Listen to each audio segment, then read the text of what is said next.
오늘 이야기할 사람들은 특별히 실패한 사람들이 아닙니다. 크게 잘못 살았다고 평가받을 인생도 아닙니다. 그저 자기 자리에서 자기 몫을 다하며 살아온 사람들이었습니다. 다만 시간이 많이 지난 뒤에야 같은 말을 꺼내게 된 사람들입니다. 사람은 나이가 들수록 말수가 줄어든다고들 합니다. 하지만 어떤 말들은 오히려 나이가 들수록 더 또렷해집니다. 80대에 이른 사람들 중 많은 이들이 비슷한 순간에 비슷한 말을 합니다. 그땐 그럴 수밖에 없었지. 그땐 다 그렇게 사는 줄 알았어. 이 말들은 변명이 아니라 설명에 가깝습니다. 그리고 그 설명 뒤에는 늘 비슷한 후회가 조용히 따라옵니다. 첫 번째, 조금 더 나를 챙길 걸. 이 말은 건강 이야기가 아닙니다. 운동을 못했다는 말도 병원을 늦게 갔다는 말도 아닙니다. 이 말의 진짜 의미는 이렇습니다. 나는 늘 뒤에 있었다. 가족 뒤에서, 일 뒤에서, 책임 뒤에서 자기 자신을 미뤄두고 사는 것이 당연하다고 여겼던 사람들입니다. 한 80대 여성은 이렇게 말했습니다. 애들 대학 보내고 남편 뒷바라지하고 시댁 눈치 보고 그러다 보니 60이 됐더라고요. 그때부터 생각했어요. 아, 나는 뭘 하고 싶었지? 그는 잠시 말을 멈추고 이렇게 덧붙였습니다. 근데 그게 뭔지 기억이 안 나는 거예요. 이들은 자기 마음이 상해도 참았고 자기 생각이 달라도 접었고 자기 인생이 아닌 것 같은 선택도 계속해 왔습니다. 그땐 그게 성실함이라 믿었고 그게 어른스러움이라 여겼습니다.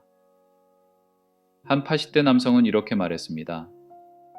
회사 다닐 때는 가족을 위해 참는 거라고 생각했어요. 퇴직하고 나니까 이제 좀 살 수 있겠다 싶었는데 막상 나만의 시간이 주어지니까 뭘 해야 할지 모르겠더라고요. 80대에 이르러 삶의 소음이 줄어들고 나면 그제야 자기 목소리가 들리기 시작합니다. 그 목소리는 대부분 이런 질문입니다. 나는 언제 나였지? 이 질문에는 원망보다는 당혹감이 섞여 있습니다. 자기 인생을 살지 못했다는 후회가 아니라 자기가 누구였는지 기억나지 않는다는 놀라움입니다. 나를 챙긴다는 것은 이기적으로 사는 것과는 다릅니다. 그저 가끔은 자기 마음을 물어보는 것입니다. 나는 지금 괜찮은가? 이 선택이 정말 내가 원하는 건가? 하지만 그 질문을 평생 미뤄둔 사람들은 80대가 되어서야 그 질문과 마주하게 됩니다. 그리고 그때는 이미 대부분의 시간이 지나간 뒤입니다. 두 번째, 말을 너무 아꼈어.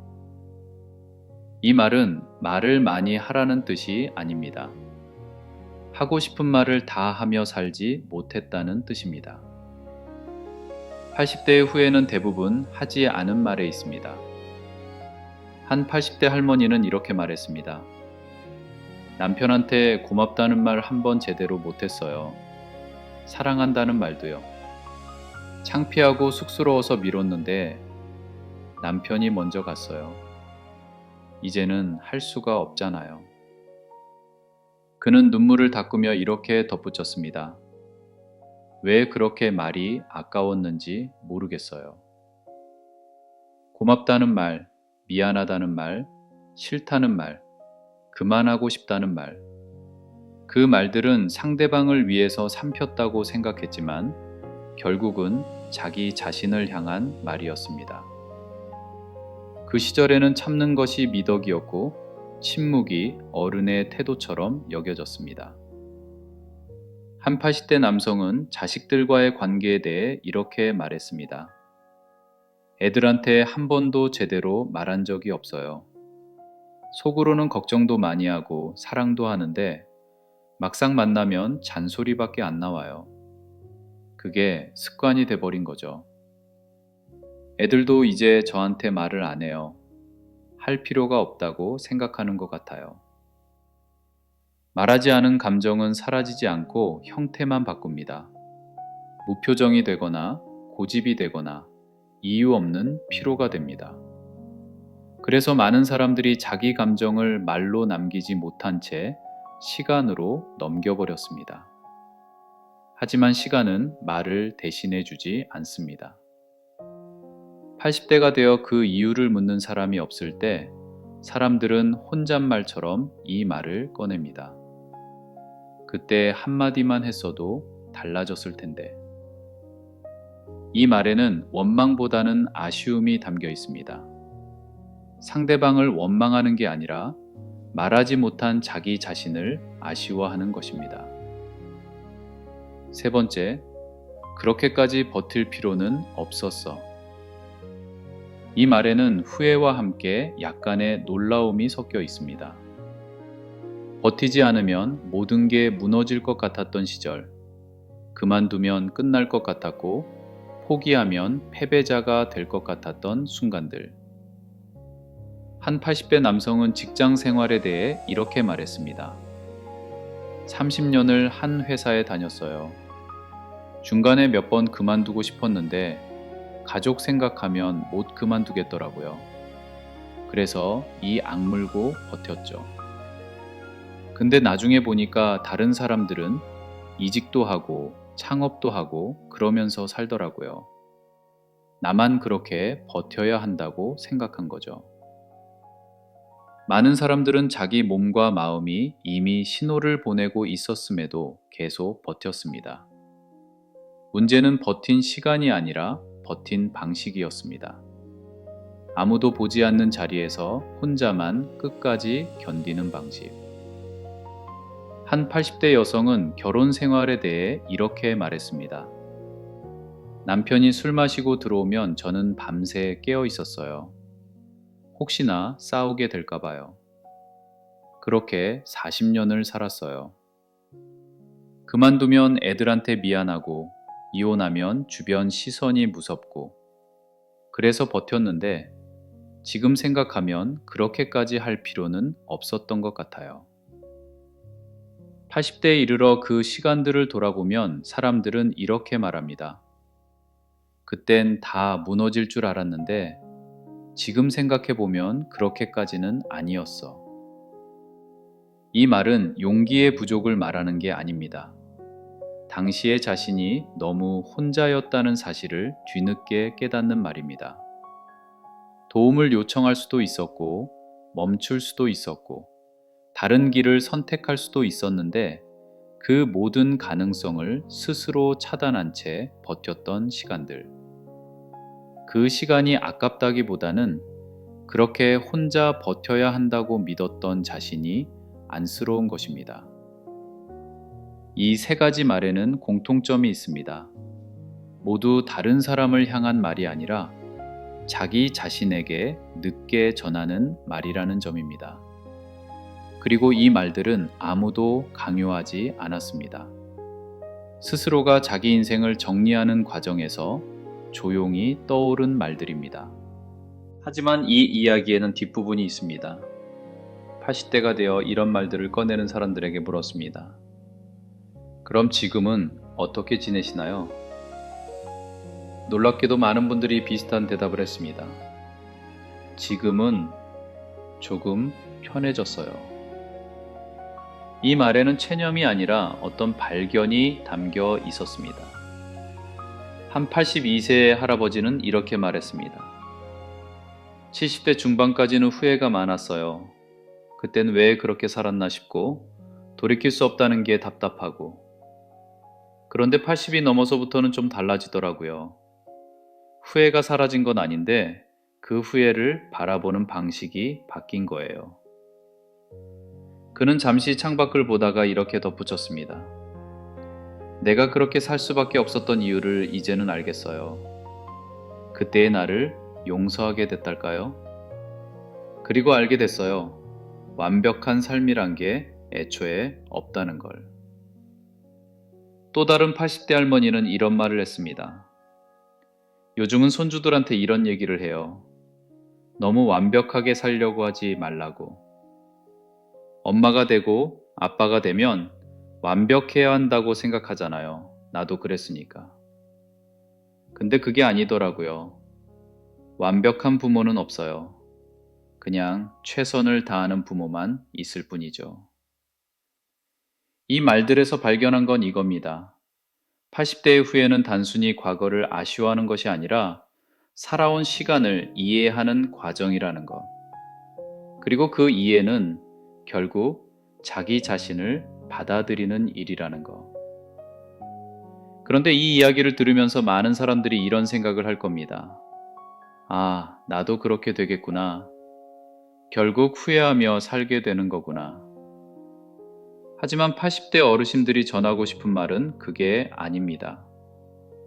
한 83세 할머니는 이렇게 말했습니다. 지금 30대, 40대 사람들한테 하고 싶은 말이 있어요. 나처럼 살지 말라는 게 아니에요. 그건 너무 오만한 말이죠. 다만, 이건 말해주고 싶어요. 작은 것들을 미루지 말라고. 그는 구체적인 예를 들었습니다. 엄마한테 전화하고 싶으면 오늘 하세요. 내일로 미루지 말고. 고맙다고 말하고 싶으면 지금 하세요. 나중에 하면 된다고 생각하지 말고. 쉬고 싶으면 쉬세요. 조금 더 버티면 괜찮을 거라고 믿지 말고. 왜냐하면요. 그는 천천히 말을 이었습니다. 나중이란 건 생각보다 빨리 와요. 그리고 나중엔 생각보다 많은 게 사라져 있어요. 한 80대 할아버지는 이런 이야기를 했습니다. 60대 때 생각했어요. 은퇴하면 여행 다니고 취미 생활하며 살겠다고. 근데 막상 60대가 되니까 부모님 간병을 해야 했어요. 70대가 되면 하겠다고 생각했죠. 70대가 되니까 이번엔 내 몸이 말을 안 듣더라고요. 그래서 깨달았어요. 적당한 때란 건 없다는 걸. 하고 싶은 건 지금 해야 한다는 걸. 또 다른 분은 이렇게 말했습니다. 젊은 사람들 보면 답답할 때가 있어요. 나중에 하면서 오늘을 희생하는 모습이요. 애 키우고 나면, 집 사고 나면, 승진하고 나면 그때 나를 챙기겠다고 하는데 그게 다 거짓말이에요. 그때가 되면 또 다른 이유가 생겨요. 애가 대학 갈 나이가 되고 집을 더 넓혀야 하고 또 다른 목표가 생기고 결국 평생 미루게 돼요. 나처럼. 그는 이렇게 덧붙였습니다. 그러니까 작은 것부터 챙기세요. 매일 아침 좋아하는 커피 한 잔 마시는 것, 일주일에 한 번 산책하는 것, 한 달에 한 번 친구 만나는 것. 그런 작은 것들이 쌓여서 삶이 되는 거예요. 지금 이 순간에 배하여. 이 이야기들을 듣다 보면 한 가지 의문이 생깁니다. 그럼 대체 어떻게 살아야 하는 건가요? 한 85세 할머니는 이렇게 답했습니다. 특별한 답은 없어요. 다만 이건 확실해요. 다른 사람의 인생을 사느라 내 인생을 놓치지는 말아야 한다는 것. 가족을 위해 산다는 게 나쁜 건 아니에요. 일을 열심히 한다는 것도 잘못된 게 아니에요. 다만 그 과정에서 나를 완전히 지워버리면 안 된다는 거죠. 그는 구체적인 예를 들었습니다. 나는 40년간 주부로 살았어요. 애 키우고 남편 뒷바라지하고. 그게 내 선택이었고 후회는 없어요. 다만 그 시간 동안 나를 완전히 놓아버린 게 후회예요. 일주일에 한두 시간이라도 내 시간을 가졌어야 했어요. 그게 책을 읽는 거든, 산책을 하는 거든, 친구를 만나는 거든. 그랬다면 나는 지금 더 풍성한 사람이 됐을 거예요. 한 81세 할아버지는 일에 대해 이렇게 말했습니다. 일을 열심히 한 건 잘한 거예요. 그 덕분에 가족을 먹여 살렸고 애들 대학도 보냈으니까. 다만 일만 한 게 문제였어요. 주말에도 일 생각, 휴가 때도 일 생각. 애들이 말 걸어도 아빠 바빠 그랬고. 그렇게 30년을 보냈더니 애들이 낯설더라고요. 이제 와서 가까워지려고 해도 방법을 모르겠어요. 그래서 말하고 싶어요. 일과 가족, 둘 다 놓치지 말라고. 완벽하게 균형을 맞출 순 없지만 최소한 둘 다 존재한다는 걸 잊지는 말라고. 그런데 신기한 건 80대가 되어서도 여전히 뭔가를 시작하는 사람들이 있다는 겁니다. 한 82세 할아버지는 75세에 그림을 시작했습니다. 늦었다고 생각했어요. 근데 아내가 그러더라고요. 어차피 그림 안 그려도 나이는 드는데 그리면서 늙는 게 낫지 않겠어요? 그 말이 맞더라고요. 지금은 일주일에 3번 그림 그려요. 잘 그리진 못하지만 그게 중요한 게 아니에요. 그 시간만큼은 온전히 내 것이거든요. 한 80세 할머니는 78세에 시를 쓰기 시작했습니다. 평생 남의 말만 들으며 살았어요. 이제는 내 말을 하고 싶더라고요. 누가 읽든 말든 나는 쓰고 싶어요. 후회를 지우려는 게 아니에요. 다만 남은 시간을 다르게 살고 싶은 거예요. 그게 내가 나한테 해줄 수 있는 마지막 선물이니까요. 80대 어르신들의 이야기를 들으면서 깨달은 게 있습니다. 후회는 과거를 바꾸려는 시도가 아니라 현재를 이해하려는 노력이라는 것. 그리고 그 이해는 결국 앞으로 남은 시간을 어떻게 살 것인가에 대한 질문으로 이어진다는 것. 그래서 이 후회들은 크게 울리지 않습니다. 다만 오래 남습니다. 이 영상이 불편하게 느껴졌다면 아마도 이유가 있을 겁니다. 천년 청춘은 기분 좋은 말보다 필요한 이야기를 조용히 남기고 싶습니다. 오늘의 이야기가 정답을 주지는 못하더라도 언젠가 스스로에게 건네는 말이 조금 달라질 수는 있을 겁니다. 곁에 두고 천천히 듣고 싶은 채널이라면 구독으로 함께 해주세요. 우리는 큰 소리로 말하지 않겠습니다. 다만 계속 옆에 있겠습니다.